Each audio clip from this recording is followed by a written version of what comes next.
On June 27, 2012, a historic event occurred in Washington, D.C. Hadhrat Khalifa Masih V, may Allah strengthen his hand, met with leading congressmen and senators and other leaders at Capitol Hill. The meeting, the first of its kind, gave an opportunity to some of the most influential leaders in the United States to hear firsthand Islam's message on world peace. Ladies and gentlemen, if you can please be seated. Assalamu alaikum. May peace be on all of you. We start our proceedings this morning with a recitation of the Holy Quran with translation by Maulana Azhar Hanif, National Vice President of the Ahmadiyya Muslim Community.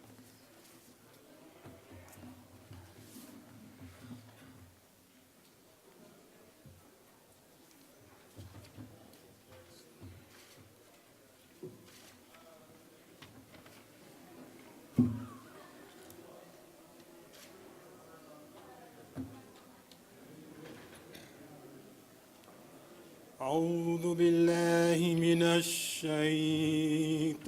الرجيم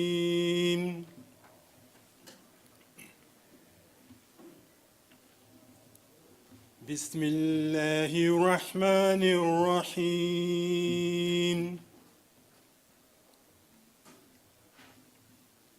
يا أيها الذين آمنوا كونوا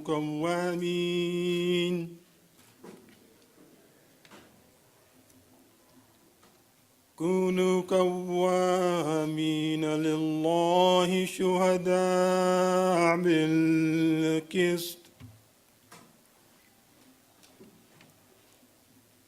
ولا يجرمنكم شنآن قوم على ألا تعدلوا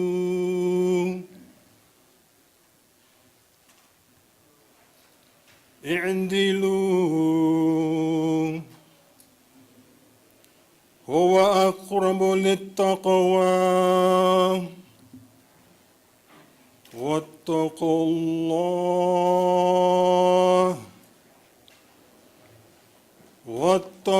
الله إن الله خبير بما تعملون.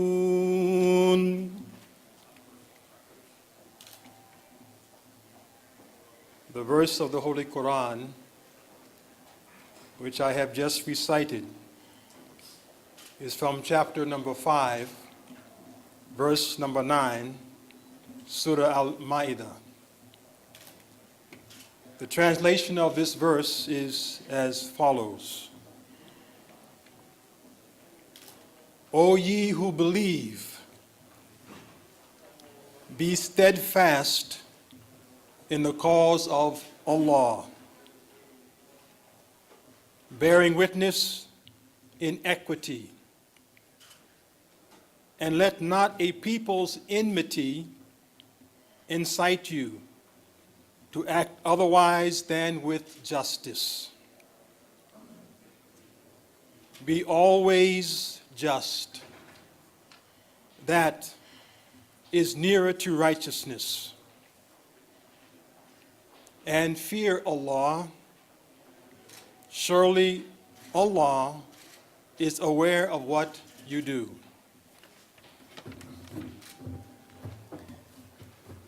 Thank you. Bismillahir Rahmanir Rahim, in the name of Allah, most gracious, ever merciful. Beloved Hazur, honored guests, ladies and gentlemen, it is my distinct honor and privilege to welcome all of you to this special reception in honor of His Holiness Mirza Masroor Ahmad Khalifatul Masih al-Khamis, the worldwide head of the Ahmadiyya Muslim community. The Ahmadiyya Muslim community is a dynamic, fast-growing, international revival movement within Islam. Founded in 1889, it spans over 200 countries with membership exceeding tens of millions. Here in the United States, our community is the first and oldest American Muslim community. We lay our official roots in 1920. What distinguishes the Ahmadiyya Muslim community from other Muslim organizations is its deep commitment to the institution of Khilafat, or spiritual successorship. We stand united by a single spiritual Khalifa, or leader, and under the leadership of our current Khalifa, His Holiness, our community has now built over 15,000 mosques, over 500 schools, and over 30 hospitals. It has translated the Holy Quran into 70 languages. It propagates the true teachings of Islam and the message of peace and tolerance through a 24-hour satellite television channel, Muslim Television Ahmadiyya, the internet on alislam.org, and print, Islam International publications. It has been at the forefront of worldwide disaster relief through an independent charitable organization, Humanity First. In many ways, today's historic trip of His Holiness to Capitol Hill marks an important watershed moment in the history of our community in the United States. For over 90 years, our community has been at the forefront of civic engagement.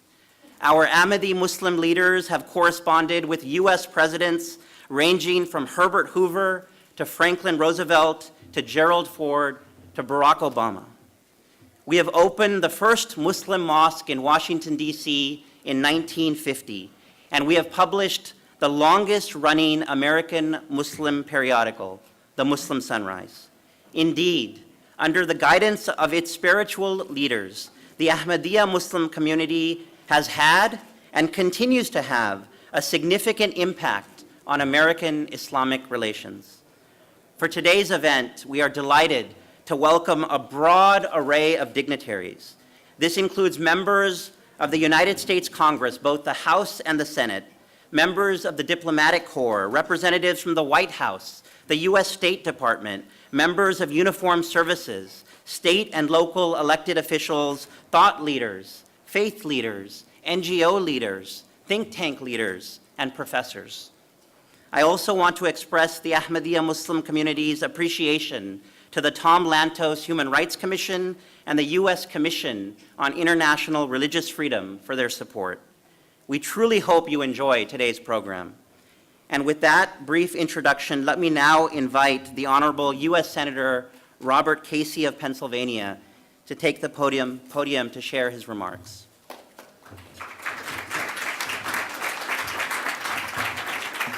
Thank you very much, and I'll be very brief. First of all, I want to express gratitude for the privilege of appearing here in front of Your Holiness and this assemblage. We're really honored you're here.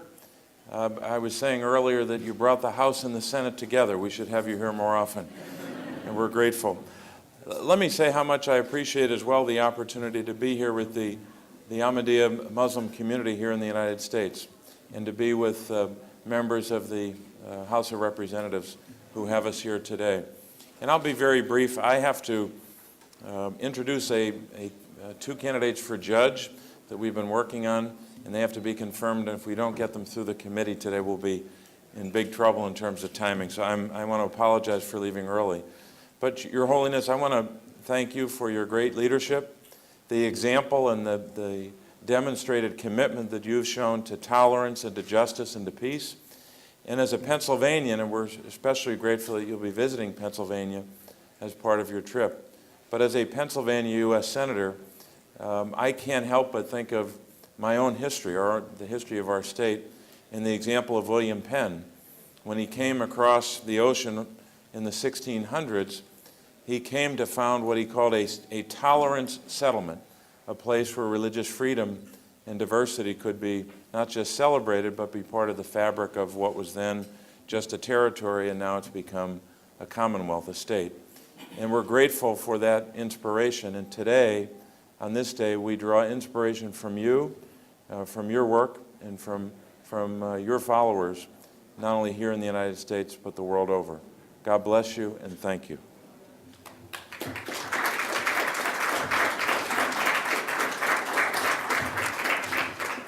Our next speaker is the Honorable Keith Ellison, who is the first Muslim in the United States Congress and serves Minnesota's 5th Congressional District.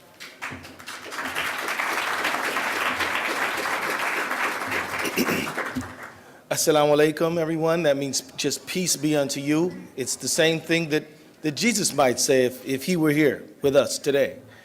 But I want to thank Your Holiness for joining us today and want to welcome you to the Capitol. It certainly is an honor to have you here, and we're all honored by your presence. I'd like to just point out that it's not in every country in the world that the Ahmadiyya community has been able to operate as freely as they might. This is something I think that is an important thing to point out today, because in this world we live in, the fact is that there are precious few countries where all the people can practice their faith as they're inspired to do so. I can tell you that in America may be the country where it's freest to practice Islam anywhere in the world. And I say that because I know that if we were in Iran, not so easy to be Sunni. If we were in Saudi, not so easy to be Shia. If we were in Pakistan, very difficult to be Ahmadiyya. And there, I could run right on down the list, but in America, all seek the divine as they choose. Different ways to be Muslim, all Muslim, different ways to be Christian, many denominations, many ways to be Jewish, many approaches, and it goes on and on and on. So I just want to let you know that we're honored by your presence, very proud of our commitment to religious tolerance in the United States, and we believe that though we may be among the most diverse countries in the history of the world, we have a great degree of stability and acceptance when it comes to religious inclusion.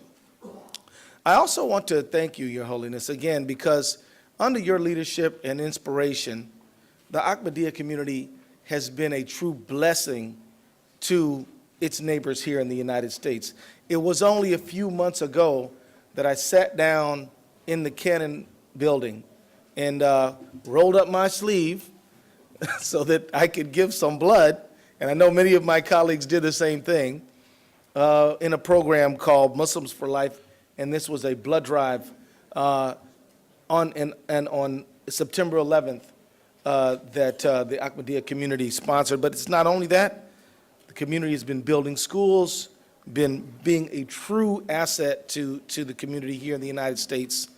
I want to thank you, and I also want to thank my colleagues from the House of Representatives, too numerous to mention. That's a good problem.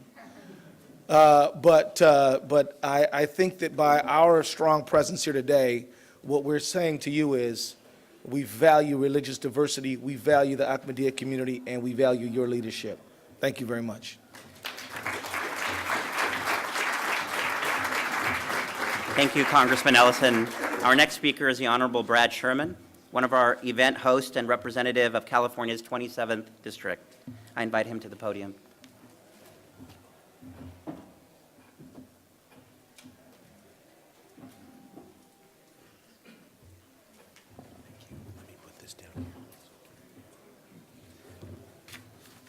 Hello, I'm Brad Sherman from California's best named city, Sherman Oaks. It is an honor to be here. Salamu alaikum. I want to welcome His Holiness Hadhrat Mirza Masroor Ahmad, the worldwide spiritual leader of the Ahmadiyya Muslim community, to our nation's capital. I know that this is his first time to visit Congress, and I think we're all honored to be here with him. Today we recognize His Holiness's commitment to world peace, to brotherhood, to justice, and to religious freedom. I've interacted with many of the Ahmadi followers, both in California and here in Washington, D.C., and I'm only struck by their dedication to peace and to justice and the respect and admiration for the spiritual leader of their community.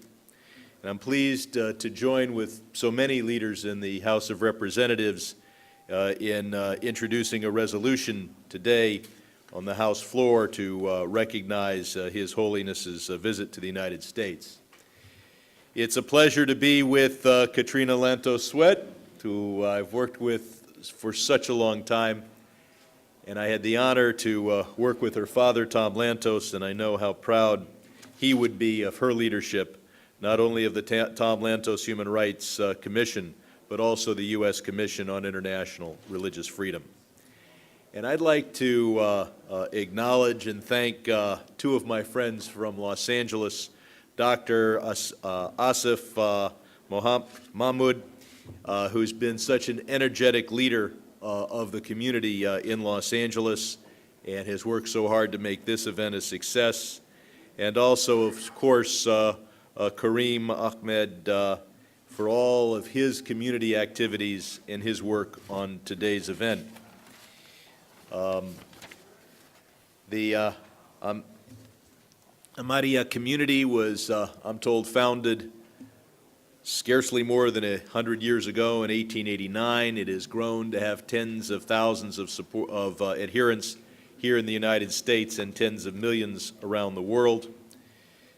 It is a community that has been a model for community service, for religious tolerance in both word and deed, as has been mentioned before, and as I had a chance to discuss with His Holiness in a meeting that several of us did before this larger reception, his decision to have Muslims for Life honor the victims of September 11, 2001 by collecting 12,000 units of blood demonstrated a dedication to life and also a respect for what happened to this country on September 11th that I think all of us respect. There's only one thing that could bring me greater joy than to welcome His Holiness to Washington, D.C., in our capital, and that, of course, would be to welcome him to Los Angeles. And Mike, yes, and some of my other friends from California would think that maybe a side trip to Northern California could also be accomplished as a lesser important part of his visit to our state. The Ahmadi community's motto, love for all, hatred for none, I think speaks volumes about the community's commitment to tolerance, to dialogue, and to harmony. It is traditional and appropriate that a few gifts be given to a visitor. One of the things the members of Congress are able to do is to get a flag that is flown over the Capitol in Washington, D.C., and to give it to a man of great holiness who has honored us by his presence. And I would like to give you this flag.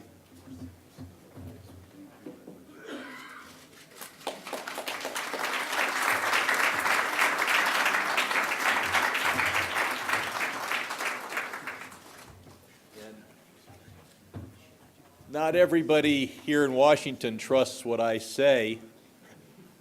Some will wonder how His Holiness can be sure that that flag actually flew over the Capitol. His Holiness himself is a man of faith, and I'm sure he has faith, but for doubters in the audience, I also brought a certificate of authenticity to restore faith to those with doubts. I've also brought some special cufflinks for His Holiness. I thank you for this opportunity.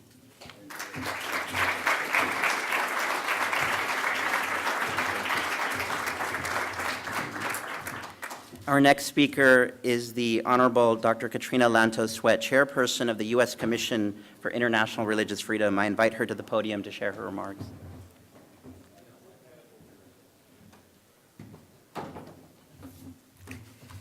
Thank you so much. It is truly a great honor and pleasure to be here.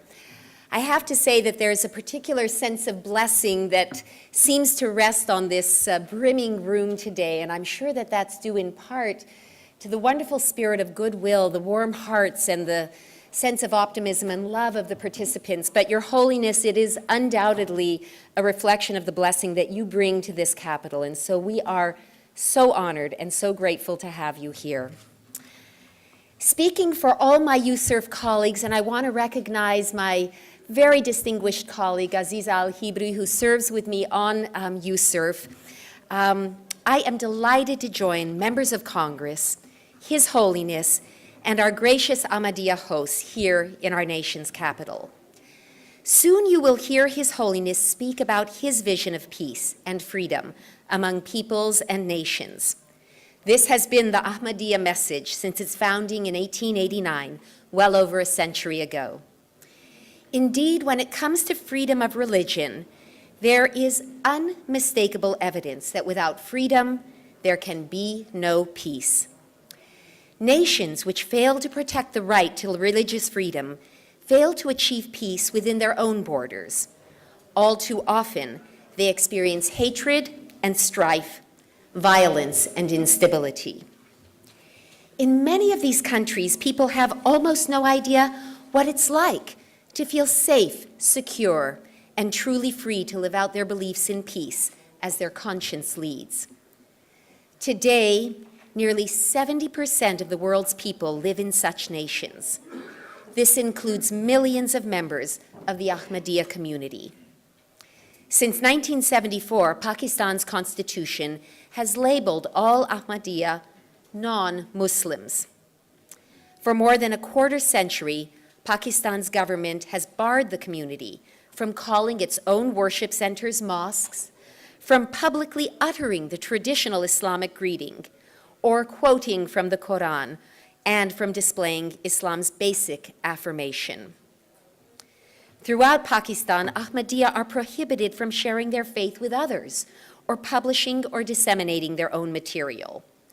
They are restricted from building houses of worship and holding public gatherings.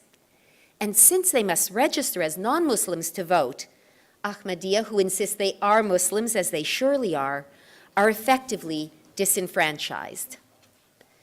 Coupled with Pakistan's blasphemy laws, which affect every faith community, these laws have helped foster a climate of violence against Ahmadiyya members. The terrible attack on Lahore mosques in May of 2010 was but one example.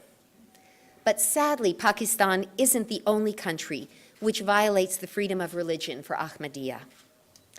In Indonesia, since June of 2008, the government has seriously limited Ahmadiyya activity to private worship and prohibited members from telling others about their faith. Since that time, at least 50 Ahmadiyya mosques have been vandalized and 36 mosques and meeting places shut down. In parts of East and West Java and elsewhere, extremists pressure local officials to close places of worship or ban Ahmadiyya activity altogether. In Saudi Arabia, Ahmadiyya members have been deported for their beliefs. In Egypt, they have been charged under its blasphemy laws. In 2010, I'm proud to say that USERF's intervention helped a number of members leave Egypt for safety abroad. Now, let's be clear. The message of the Ahmadiyya community is a positive call for world harmony and liberty. It points beyond today's sufferings to tomorrow's hopes and dreams. Nonetheless, if we are to stand for these principles, we who believe in peace and freedom dare not be silent. We must take a stand for those who face persecution, wherever and whenever it occurs. So, what can we do? First, we must realize that the same societies that violate the religious freedom of the Ahmadiyya also abuse the rights of others. As USERF has documented, where Ahmadiyya suffer, Hindus and Christians, Sikhs and Baha'is, Shia and other Muslims often are persecuted as well. Second, in order to protect the rights of all, including the Ahmadiyya, and foster peaceful, stable societies, we who are in Washington must make religious freedom a truly compelling foreign policy priority woven into every aspect of our relationships with other countries. Finally, the United States government should specifically confront governments which target the Ahmadiyya. It should urge Pakistan to amend its constitution and rescind all anti-Ahmadiyya laws. It should urge Indonesia to overturn its 2008 decree and all provincial bans against Ahmadiyya religious practice. It should press both governments to investigate acts of violence thoroughly and prosecute perpetrators vigorously. And until Pakistan proves itself to be serious about reform, USCIRF believes that it does qualify as a country of particular concern. Speaking for the U.S. Commission on International Religious Freedom, let me conclude by saying that we will continue to stand for the right of people everywhere to think as they please, believe or not believe as they wish, peacefully practice their beliefs, and express them publicly without fear or intimidation. We are proud to stand with the Ahmadiyya community and proclaim together that these and other freedoms are the birthright of humanity. Thank you so much.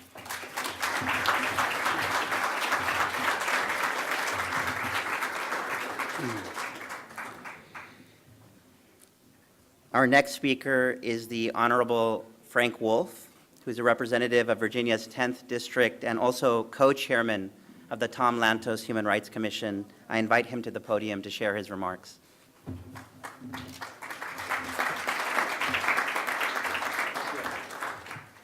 Well, on behalf of the Tom Lantos Human Rights Commission, I want to welcome Your Holiness here.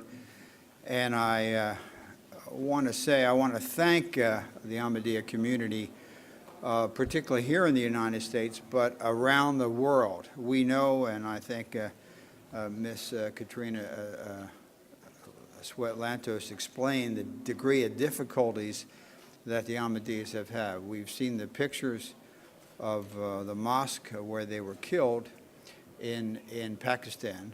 We know they have a very difficult time in Egypt.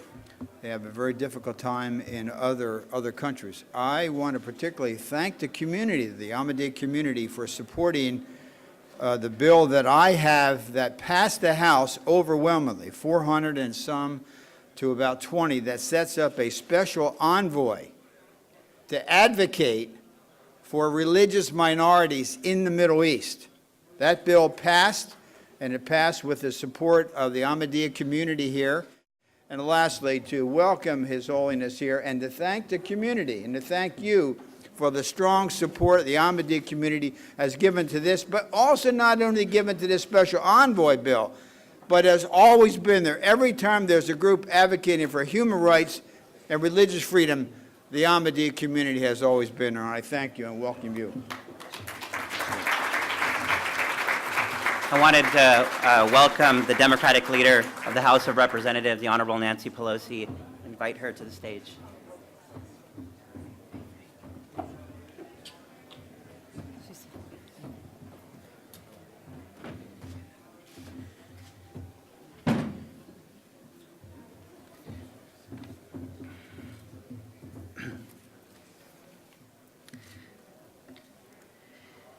Our next speaker is the Honorable Mike Honda, representative of California's 15th District.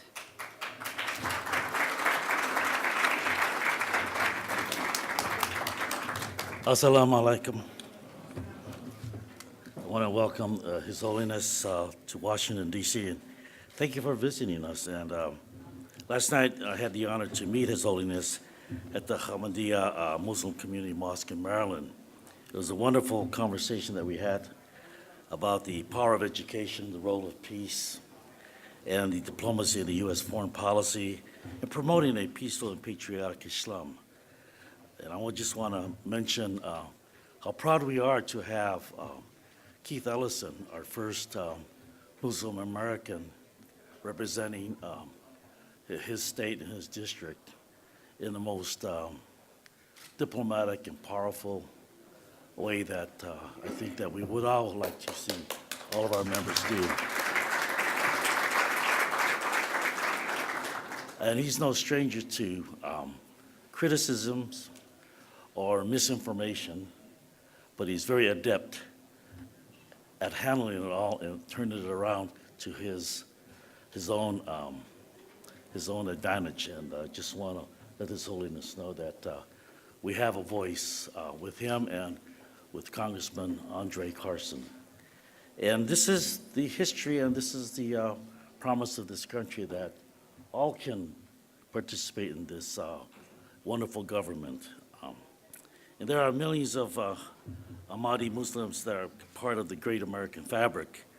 Ahmadi Muslims are teachers, doctors, lawyers, businessmen and women who are focused on building the stronger communities, like my dear friend Muhammad Chaudhry, who is the president of Silicon Valley Education Foundation. Where are you, Chaudhry? He must be out now. There you are. And he's also the national vice president of the Ahmadiyya Youth Group, the MKA, which I'm wearing the scarf as I promised. I think that we would like to, since you're vice chair, that we should bring the youth group to the West Coast and do the things that they are doing here on the East Coast. And so I know that they will bring the same message of peace that was mentioned in 1908, that was last written by the work of the promised Messiah for the Ahmadiyya, Hadhrat Mirza Ahmad. And he stated that the earth created by God provides a common floor for all people alike. And the sun, moon, and the many stars are a source of radiance and provide many other benefits to all alike. This quote resonates deeply with me as someone who served in the Peace Corps, as someone who spent my lifetime as a classroom teacher, but also as a person who had experienced discrimination and the setting aside of the Constitution solely because of what I look like. And so the plight and the fight and the kind of uphill battle that the Ahmadiyya Muslim community is facing worldwide, I hope that you find the safe harbor in our country for the young people so that they can develop their leadership skills throughout our country and to provide that kind of leadership not only towards the country but to the rest of the world, so that they can bring the message of peace, freedom, and harmony led by His Holiness. Thank you very much for joining us in Washington, D.C. Thank you very much.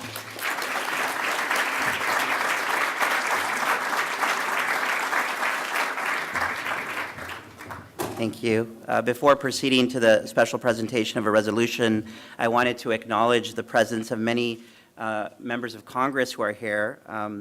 Congresswoman Sheila Jackson Lee, Congresswoman Janice Hahn, Congresswoman Jan Schakowsky,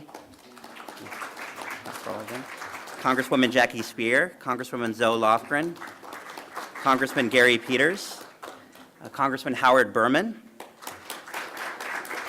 Congressman Gene Schmidt, Congressman Chris Murphy, and also with us is the former Virginia Governor, Tim Kaine.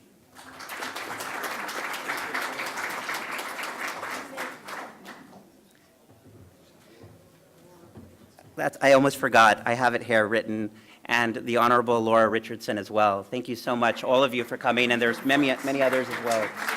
I'm seeing so many. Congressman Franks just sat down. I acknowledge him as well. And there are several others. If I forget anyone, we welcome all of you to this proceeding. We now switch to the presentation of a special congressional resolution honoring Hazur, His Holiness's visit, and I invite Congresswoman Zoe Lofgren to do so.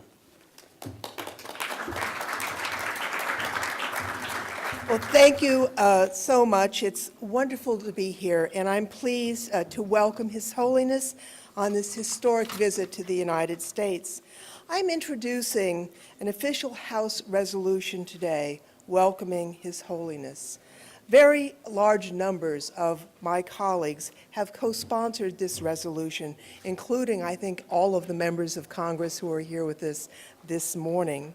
The Ahmadiyya Muslim community, as we know, was founded over 100 years ago, and your long advocacy for human rights and protection for religious minorities is well known. The community has millions of members all across the globe. It builds mosques, hospitals, and schools, and started an international charity organization focused on disaster relief. Despite persecution directed at this community, His Holiness has urged moderation, restraint, and nonviolence. I understand that in a few minutes he will deliver a keynote address on the path to peace, just relations between nations. But before he does, we wish to commend his commitment to peace, justice, and humanity, and offer a sincere welcome to His Holiness and a copy of the resolution of the House of Representatives that we are introducing this very day.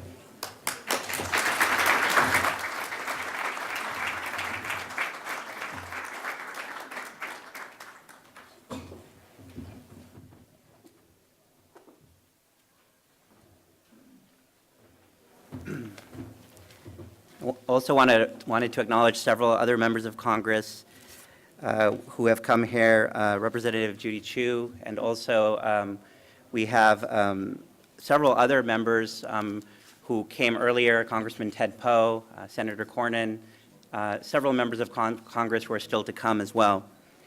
It is now my distinct honor to introduce our next speaker, the Honorable Nancy Pelosi, Representative of California's 8th District and current Democratic leader of the U.S. House of Representatives. In 2007, Leader Pelosi became the first female Speaker of the House, a position she held until 2011. Leader Pelosi is the highest-ranking female politician in American history and has been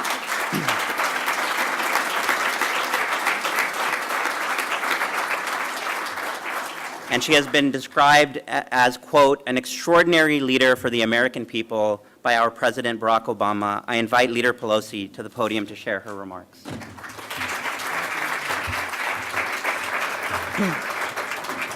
Good morning, Your Holiness, my colleagues. I'm so proud to be part of a very strong bipartisan welcome to you, Your Holiness, to the Capitol. Very proud of Congresswoman Lofgren's resolution and to formalize that welcome.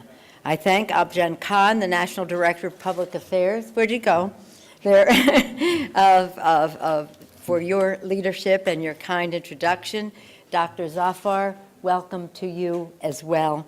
And it's always an honor for us to be with Katrina Lantos-Sweat, who brings to this event and to her work a great family tradition of protecting religious freedom and human rights throughout the world. I want to thank my friend Karim Ahmed for introducing me to the community and to his making me much more aware of the work of His Holiness and the leadership. We're very blessed in America with a large population of Muslim Americans. People from time to time say to me, there are more Muslims in America than there are in Qatar, for example. And I said, well, there are more Muslims in America than there are Episcopalians in America. And so just to give an idea of the strength of this community and what it means, and I'm very blessed in my district that I represent in San Francisco. And so recognizing that contribution, when I was elected Speaker, just within a matter of days, we had our first meeting, and I asked our newest member and first Muslim American, Keith Ellison, to do the opening prayer. It was our first prayer under a new majority, and he honored us with his beautiful prayer, and our members were very inspired by that and have been ever since. Since then, he has doubled the number of Americans, by 100%, he has increased the number of Muslim Americans in the Congress. With Congressman Carson, more to be done. But again, it is an honor to welcome you, Your Holiness, and I want to say it's an honor because you are a man, though of humble beginnings, your leadership has made you a figure of global prominence. You started as a teacher, and you have become a guide for millions of Muslims worldwide. You work to help farmers in Ghana, that humble task, and you remain a force for progress across borders and advocate for investment in the developing world.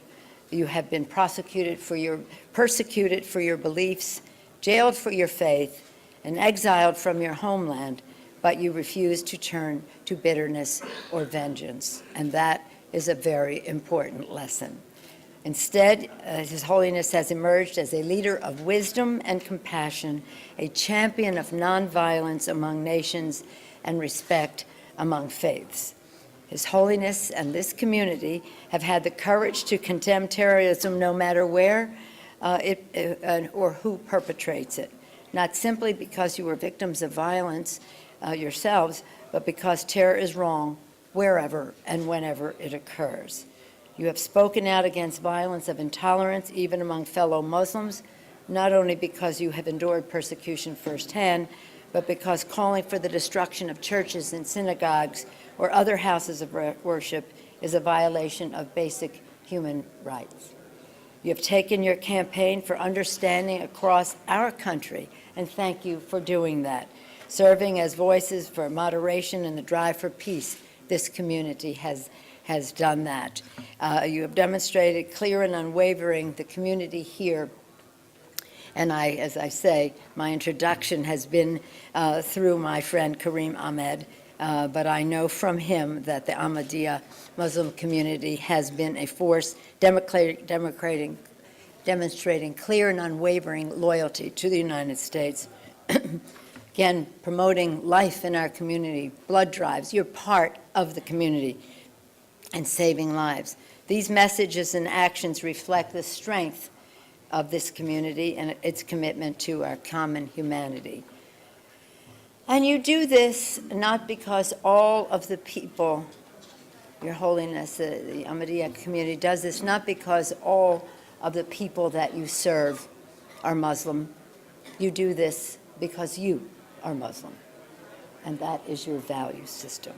To promote peace and pursue justice, to support human rights and secure the common good, to respect and the dignity of fellow human beings, to embrace and build a society noted for rooted in equality, founded on pluralism, shaped and strengthened by our beautiful diversity.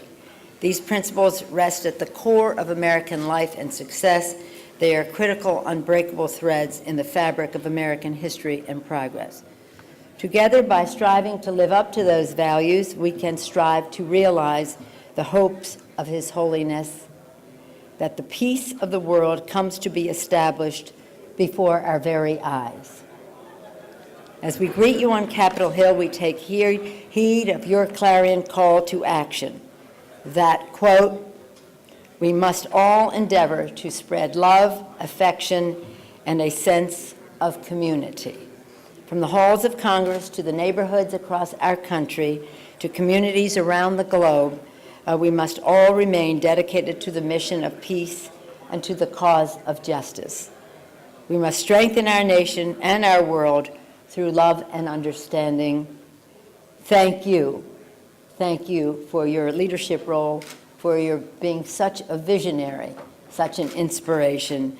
It is an honor to be in the same room with you. Thank you for bringing us all together to honor you and for the work that you have led us in to build a better future.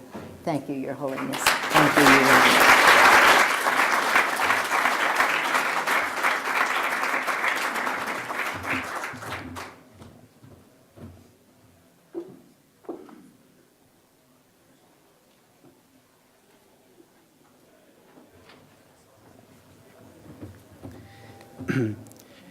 Thank you very much, Leader Pelosi. Our next speaker is Dr. Ahsanullah Zafar, the current president of the Ahmadiyya Muslim Community USA, who will introduce to us our keynote speaker, His Holiness Mirza Masroor Ahmad.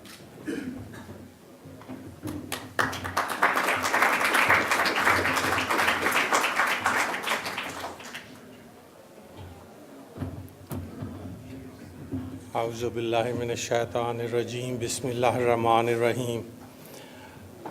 Speaker Pelosi, well, Leader Pelosi now, but I always remember that part.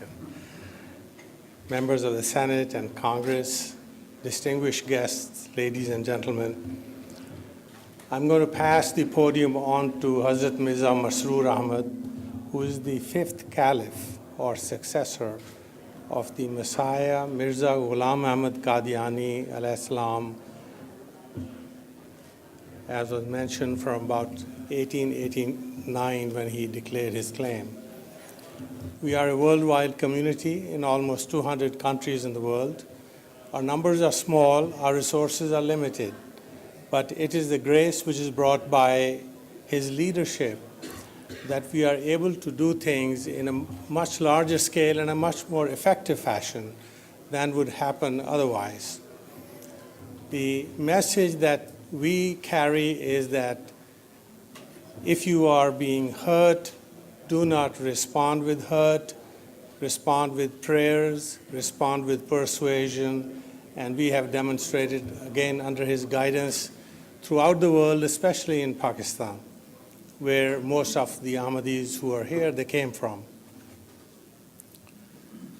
He taught us that humanity, a human being, is the fundamental source of respect for all of us and actually for anyone in this world. And we serve humanity not because they have our faith, but because they are human beings. And these things are being done in Africa, where we are providing the resources for education, for healthcare, and for basic human needs such as clean water. Now we started with some solar electrical supplies as well on a limited scale. But the effects are grand because of the benefit of his leadership and the inspiration he provides us. And that is what keeps us going as members, and I think that is what is the dominant part of how we are successful in so many different locations. And with that, I will stop and I'll let him do the presentation because that's what the value really is. Thank you.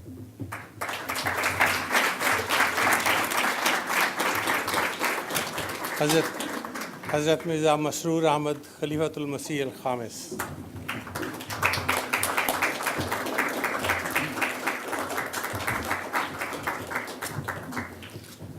Assalam, please be seated.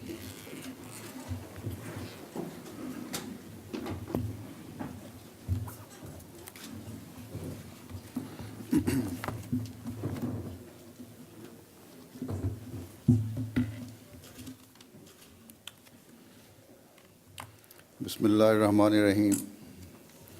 In the name of Allah, the gracious, ever merciful.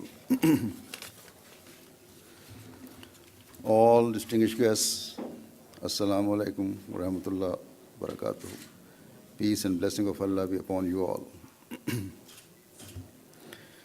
Before proceeding, I would like to first of all take this opportunity to thank you all for taking time to come and listen to what I have to say. I have been requested to speak about a subject that is extremely vast and wide-ranging. It has many different aspects, and therefore it is not possible for me to cover all of them in the short time available. And the subject that I have been asked to speak about is the establishment of world peace. Certainly, this is the most vital and pressing issue facing the world today. However, as the time is limited, I will only briefly give the Islamic viewpoint on the establishment of peace through just and equal relations between nations. The truth is that peace and justice are inseparable. You cannot have one without the other. And certainly, this principle is something that all wise and intelligent people understand, leaving aside those people who are determined to create disorder in the world. No one can ever claim that in any society, country, or even the entire world, there can be disorder or a lack of peace where justice and fair dealing exists. Nevertheless, we find that in many parts of the world, disorder and a lack of peace are prevalent. Such disorder is visible both internally within countries and externally in terms of the relations between various nations. Such disorder and strife exists even though all governments claim to make policies that are based on justice. And all claim that the establishment of peace is their primary objective. Yet, in general, there is little doubt that restlessness and anxiety is increasing in the world, and so disorder is spreading. This clearly proves that somewhere along the line, the requirements of justice are not being fulfilled. Therefore, there is an urgent need to try and end inequality wherever and whenever it exists. And so, as the worldwide head of the Ahmadiyya Muslim community, I would like to make a few observations about the need for and the ways to achieve peace based on justice. The Ahmadiyya Muslim community is purely religious community. It is our firm belief that the Messiah and Reformer who was destined to appear in this age and enlighten the world as to Islam's true teachings has indeed arrived. We believe that the founder of our community, Hadhrat Mirza Masroor Ahmad of Qadian, was that very promised Messiah and Reformer, and thus we have accepted him. He presses upon his followers to act and propagate the real and true teachings of Islam that are based on the Holy Quran. Therefore, everything that I will say in relation to establishing peace and in relation to conducting just international relations will be based on Quranic teachings. In relation to achieving world peace, all of you regularly express your opinions and indeed make great efforts. Your creative and intelligent minds allow you to present great ideas, plans, and indeed a vision of peace. Thus, this issue does not require me to speak from a worldly or political perspective.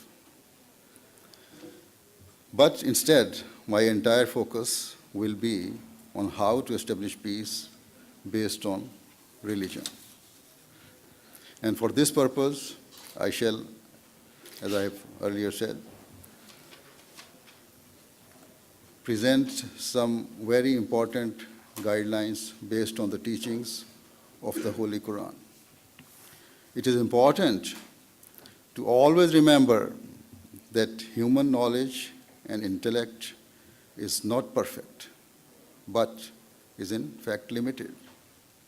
Thus, when making decisions or forming thoughts, often certain factors enter human minds which can cloud judgment and lead to a person trying to fulfill his own rights. Ultimately, this can lead to an unjust outcome and decision being made. However, God's law is perfect, and so no vested interests or unfair provisions exist.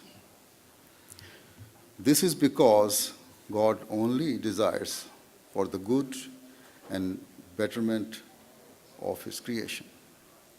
And therefore, his law is based entirely on justice. The day the people of the world come to recognize and understand this crucial point will be the day that the foundation for true and everlasting peace will be laid. Otherwise, we continue to find that although efforts are endlessly made to establish world peace, yet they are unable to provide any worthwhile results. After the conclusion of the First World War, the leaders of certain countries desired for good and peaceful relations between all nations in future. Thus, in an effort to achieve world peace, the League of Nations was formed. Its principal aim was to maintain world peace and to prevent future wars from breaking out.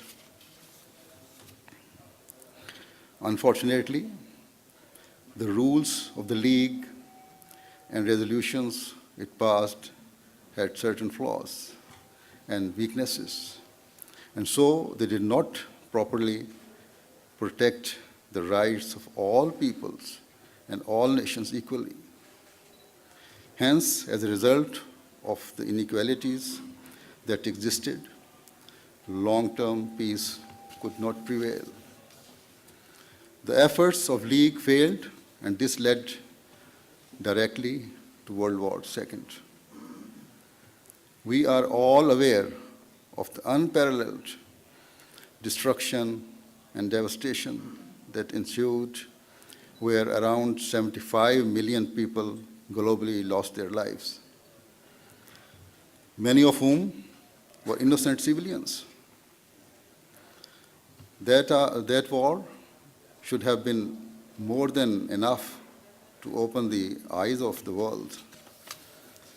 It should have been a means to developing wise policies that granted all parties their due rights, based on justice, and thus proved to be a means of establishing peace in the world. The world's governments at the time did endeavor to some extent to try and establish peace, and hence the United Nations was established. However, it soon became quite apparent that the noble and overarching objective underpinning the United Nations could not be fulfilled. Indeed, today, certain governments quite openly make statements that prove its failure. What does Islam say in relation to international relations that are based on justice and so a means of establishing peace? The Holy Quran, in the Holy Quran, God Almighty has made it clear that whilst our nationalities or ethnic backgrounds act as a means of identity, they do not entitle or validate any form of superiority of any kind. The Quran thus makes clear that all people are born equal. Furthermore, in final sermon ever delivered by the Holy Prophet Muhammad sallallahu alaihi wasallam, peace and blessing of Allah be upon him, he instructed all Muslims to always remember that an Arab is not superior to a non-Arab, and nor is a non-Arab superior to an Arab. And he taught that a white person is not superior to a black person, and nor is a black person superior to a white person. Thus, it is clear teaching of Islam that the people of all nationalities and all races are equal. It is also made clear that all people should be granted equal rights without any discrimination or prejudice. This is the key and golden principle that lays the foundation for harmony between different groups and nations and for the establishment of peace. However, today we find that there is division and separation between powerful and weaker nations. For example, in the United Nations, we find that there is a distinction made between certain countries. Thus, in the Security Council, there are some permanent members and some non-permanent members. This division has proved to be an internal source of anxiety and frustration, and thus we regularly hear reports of certain countries protesting against this inequality. Islam teaches absolute justice and equality in all matters, and so we find another very crucial guideline in chapter 5, verse 3 of the Holy Quran. In this verse, it states that to fully comply with the requirements of justice, it is necessary to treat even those people who go beyond all limits in their hatred and enmity with fairness and equity. And the Quran teaches that wherever and whoever counsels you towards goodness and virtue, you should accept it. And wherever and whoever counsels you towards sinful or unjust behavior, you should reject it. A question that naturally arises is that what is the standard of justice required by Islam? In chapter 4, verse 136, the Holy Quran states that even if you have to testify against yourself or your parents or your most loved ones, then you must do so in order to uphold justice and to uphold the truth. Powerful and rich countries should not usurp the rights of the poor and weaker countries in an effort to preserve their own rights, and nor should they deal with the poorer nations in an unjust fashion. On the other hand, the poor and weaker nations should not seek to inflict harm on the powerful or wealthy nations whenever the opportunity arises. Instead, both sides should endeavor to fully abide by the principles of justice, and indeed this is a matter of crucial importance in maintaining peaceful relations between countries. Another requirement for peace between nations based on justice is given in chapter 15 of the Holy Quran, in verse 59, where it states that no party should ever look enviously at the resources and wealth of others. And similarly, no country should seek to unjustly appropriate or take over the resources of another country on the false pretext of trying to assist or support them. Thus, on the basis of providing technical expertise, governments should not take advantage of other nations by making unjust trade deals or contracts. And similarly, on the basis of providing expertise or assistance, governments should not try to take control of the natural resources or assets of the developing nations. Where less educated people or governments need to be taught how to properly utilize their natural resources, then this should be done. Then nations and governments should always seek to serve and help those less fortunate.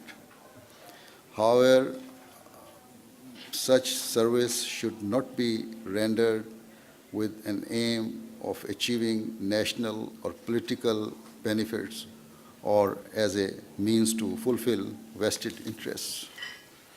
We find that in the past 6 or 7 decades, the United Nations has launched many programs or foundations aiming to help the poor countries to progress. Towards this effort, they have explored the natural resources of the developing nations. However, despite these efforts, none of the poorer countries have reached this stage or level of the developed nations. One reason for this is certainly wide-ranging corruption by many of the governments of those underdeveloped countries. With regret, though, I must say that despite this as a means to further their own interests, the developed nations have continued to deal with such governments. Trade deals, international aid, and business contracts have continued to be processed. And as a result, the frustration and restlessness of the poor and deprived segments of society have continued to increase, and this has led to rebellion and internal disorder within those countries. The poor people of the developing countries have become so frustrated that they have turned against not only their own leaders, but also the big powers as well. This has played into the hands of the extremist groups who have taken advantage of the frustrations and so have been able to encourage such people towards joining their groups and supporting their hate-filled ideology. And the ultimate result of this has been that the peace of the world has been destroyed. Thus, Islam has drawn our attention to various means for peace. It requires absolute justice. It requires truthful testimony to always be given. It requires that our glances are not cast enviously in the direction of the wealth of others. And it requires that the developed nations put aside their own vested interests and instead help and serve the less developed and poorer nations with a truly selfless attitude and spirit. If all of these factors are observed, then true peace will be established. If, despite all these aforementioned measures, any country transgresses all limits and attacks another country and seeks to unjustly take control of its resources, then other countries should certainly take measures to stop such cruelty. But they should always act with justice when doing so.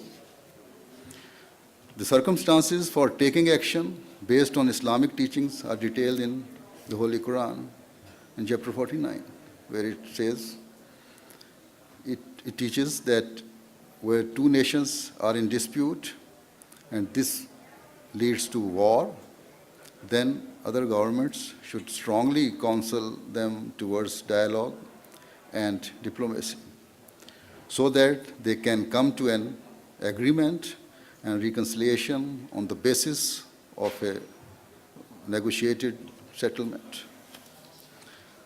However, if one of the parties does not accept the terms of agreement and wages war, then other countries should unite together and fight to stop that aggressor.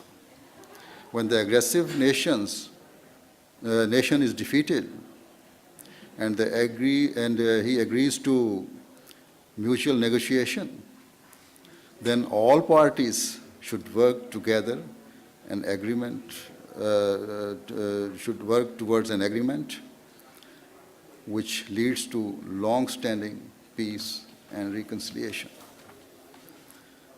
Harsh and unjust conditions should not be enforced that lead to the hands of any nation being tied, because in the long term, that will lead to restlessness, which will ferment and spread. And the result of such restlessness will be further disorder. In circumstances where a third-party government seeks to bring about reconciliation between two parties, then it should act with sincerity and total impartiality. And this impartiality should remain even if one of the parties speaks against it. And so the third party should display no anger in such circumstances and should seek no revenge or act in any unfair manner. All parties should be afforded their due rights. Thus, for the requirements of justice to be fulfilled, it is essential that the countries who are negotiating a settlement should themselves not seek to fulfill their own personal interests or to try and derive benefit unduly from either country. They should not interfere unjustly or pressure either of the parties unfairly. The natural resources of any country should not be taken advantage of. Unnecessary and unfair restrictions should not be placed upon such countries, because this is neither just and nor can it ever prove to be a source of improving relations between countries. Due to time constraints, I have mentioned these points only very briefly.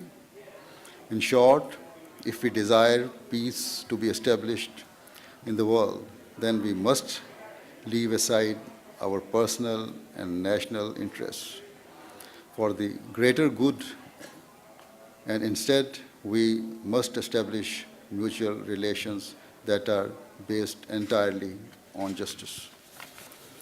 Otherwise, you might agree with me, some of you, due to the alliances, blocs may be formed in future, or even I can say they have started forming. It is not unlikely that disorder will continue to increase in the world, which will ultimately lead to a huge destruction. The effects of such devastation and warfare will surely last for many generations. And so the United States, as the world's largest power, should play its role in acting with true justice and with such good intentions as I have described. If it does so, then the world will always remember with great admiration your great efforts. It is my prayer that this becomes a reality. Thank you very much. Thank you again.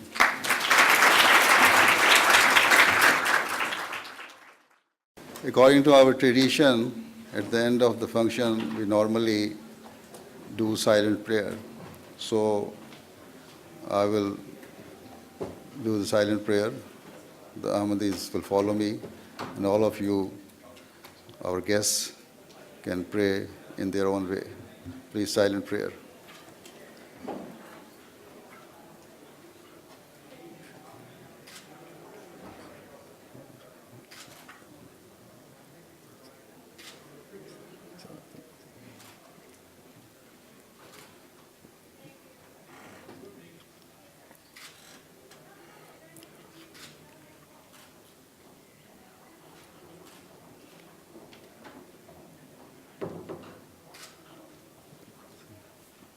Ameen.